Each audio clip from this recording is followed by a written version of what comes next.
Hey, TikTok world. I have a quick, simple thought for you today.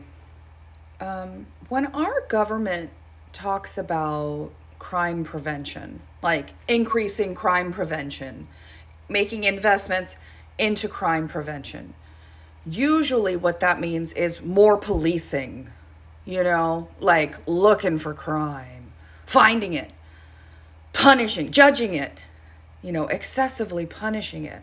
We mass incarcerate in this country. And if the system just behaved a little bit more intelligently, it would begin to realize that if you really want to do crime prevention, what you do is you make investments in schools and you make investments in your community.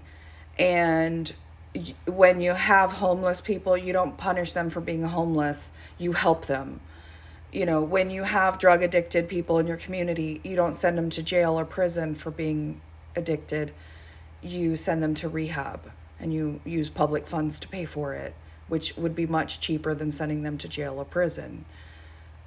When you have people who steal because they're in the trauma of poverty, what you do is you give them some financial assistance, you give them some job training, some financial literacy, maybe some housing help, some temporary shelter.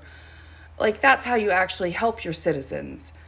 But what our government has been doing is just spending their effort, their energy, the majority of their resources on prison more than on the prevention part.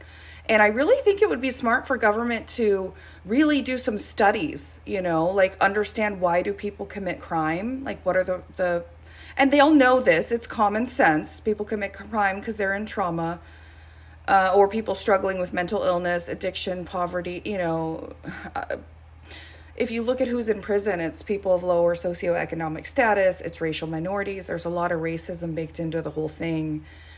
And I look forward to a world where our government gets smarter and they decide to invest more on the front end to prevent crime and help their citizens in really loving, kind ways, thoughtful ways, like customer focused, citizen first kind of ways, as opposed to waiting for people to fuck up, looking for people to fuck up, and then having no mercy, mass incarcerating them for lengthy periods of time, passing down trauma through the generations. Like, that's what our system's been doing.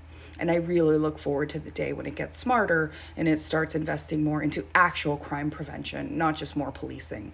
Actual crime prevention means you got to be pro-social and help us, not just expect us to be pro-social and then punish us when we aren't.